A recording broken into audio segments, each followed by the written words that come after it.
수강생 여러분 안녕하세요. 지난 시간은 1910년대와 20년대 직무업의 성장 과정을 검토해 보았습니다. 이번 시간은 1930년대 직무업의 성장을 정리해 보고자 합니다. 1929년부터 조선총독부 통계연보는 섬유별로 직물공장 통계를 따로 작성했습니다. 화면에 보시는 그래프는 섬유별 직물공장 수를 나타낸 것입니다. 1930년대 중반부터 직물공장이 계속해서 증가했는데 견직물과 당시 인견직물이라고 부르던 레이온 직물에서 증가가 두드러진 것을 알 수 있습니다.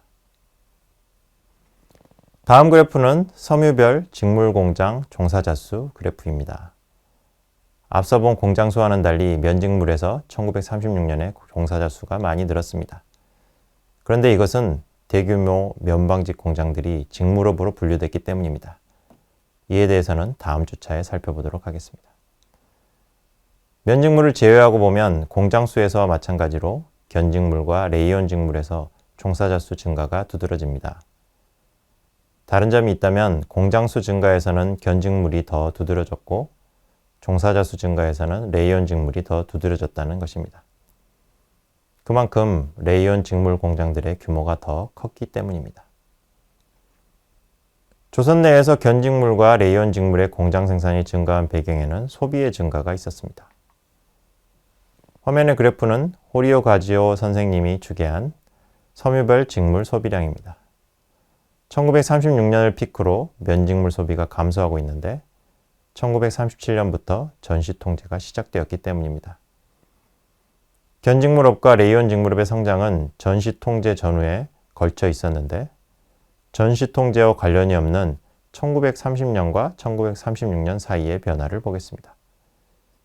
이 기간 동안 만은 21% 감소했고 면은 27% 증가하는 데 그친 반면 모와 견은 100%, 레이온은 420% 증가했습니다. 가장 증가가 두드러진 레이온 직물부터 좀 더 자세히 검토해 보겠습니다.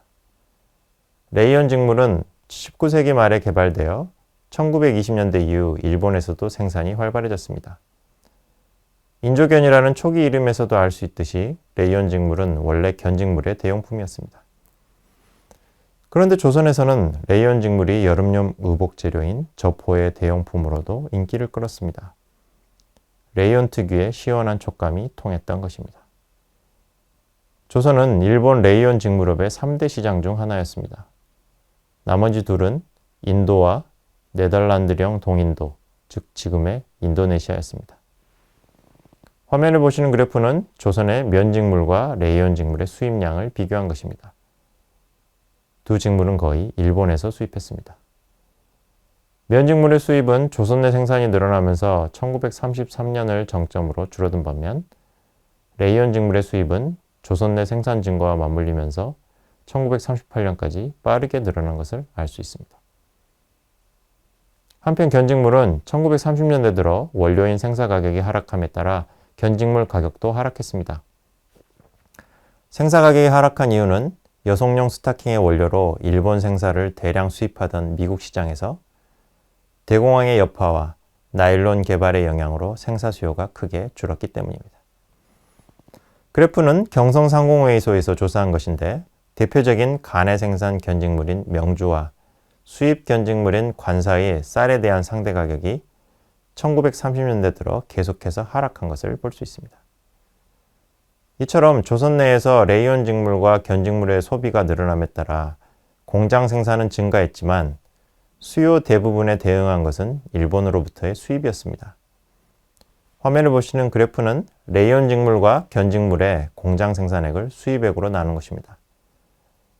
1930년대 초에 비해서는 올라갔지만 1938년에도 레이온 직물의 공장 생산은 수입의 13%에 지나지 않았고 견직물은 그보다 훨씬 낮았습니다.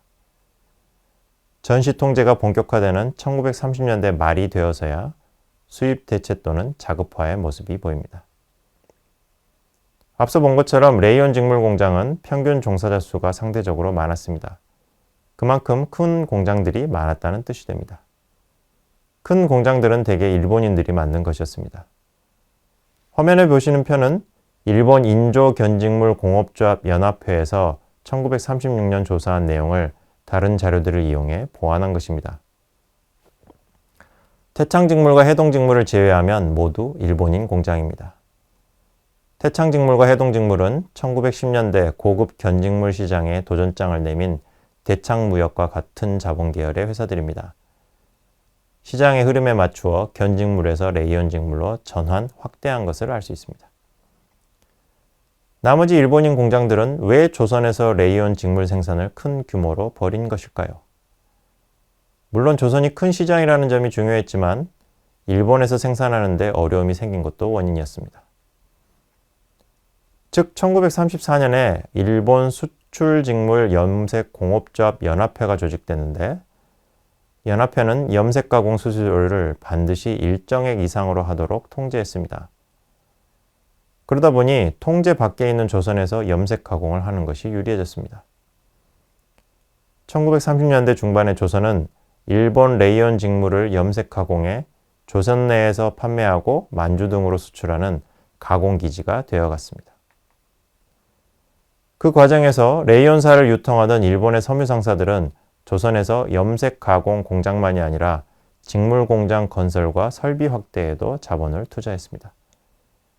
원사 공급과 제품 판매를 약속받은 것은 물론입니다. 레이온 직물의 공장 생산이 주로 일본인 자본에 의해 확대된 것과 달리 견직물의 공장 생산은 조선인들에 의해 확대됐습니다. 견직물은 레이온 직물만큼 시장이 크지 않아서 일본인들로서는 조선에 공장을 건설할 유인이 적었을 것이고 원사를 일본에서 수입해야 하는 레이온 직물과 달리 견직물의 원료인 생산은 조선에서 구할 수 있다는 점이 작용했을 것입니다. 한편 조선총독부도 농촌 경제 안정을 위해서 농촌부업으로서 고급 견직물의 생산을 장려했습니다. 견직물 공장 생산의 확대가 본격적으로 시작된 해는 1934년이었습니다. 1933년 7개였던 견직물 공장이 1934년 46개로 늘었습니다. 이 중에는 정책당국의 노력이 어느 정도 반영된 농촌 각지의 공동작업장이 약 20개 포함되어 있긴 하지만 그것을 제외하더라도 많이 늘어난 것은 분명합니다. 견직물 공장은 이후 계속해서 늘어나 1940년에는 197개가 되었고 종사자 수도 약 4,000명이 되었습니다. 1934년은 어떤 해였을까요? 제 사업을 설명할 때 다시 다루겠지만 제2차 생사공황이라고 해서 생사가격이 폭락한 해였습니다. 제1차 생사공황이 발생했던 1930년 이후 한동안은 가격이 다시 오를 수 있다는 전망이 있었고 실제로 오르기도 했습니다. 하지만 다시 한번 가격이 폭락하자 더 이상 과거와 같은 호시절은 오지 않는다는 게 분명해졌습니다. 생사수출과 견직물 생산은 서로 경합하는 관계에 있었기 때문에 생사수출의 둔화는 견직물 가격의 하락과 함께 생산과 소비의 확대를 가져왔습니다. 조선에서도 이때부터 견직물의 공장 생산이 확대됐던 것입니다. 1930년대 견직물의 성장에서 흥미로운 점이 하나 있었습니다. 바로 지역 집적 양상입니다. 1939년 조선에는 148개의 견직물 공장이 있었는데 그중 41%인 60개가 평북 영변군에 20%인 29개가 경북 대구부에 위치했습니다. 해방 이후 대구는 섬유산업으로 이름을 떨치게 되는데 그 역사는 해방 이전으로 거슬러 올라가는 것입니다. 이 두 지역에서 견직물업이 발달한 배경에는 타 지역에 비해 원료 생산을 구하기 쉬웠던 사정이 있었습니다. 제 사업을 설명할 때 다시 다루겠지만 조선에서 누에고치는 특매제라고 해서 지정된 제사 공장에 판매해야 했습니다. 그런데 대구는 특매제의 예외 지역 중 하나여서 누에고치의 자유매매가 이루어졌고 그것을 기반으로 소규모 제사 공장들이 있었습니다. 이 제사 공장들이 1930년대 들어 견직물업에 원료를 공급했던 것입니다. 한편 영변은 특매제의 예외 지역은 아니었지만 평안북도에 큰 제사 공장이 없었기 때문에 상대적으로 특매제가 느슨했던 지역이었습니다.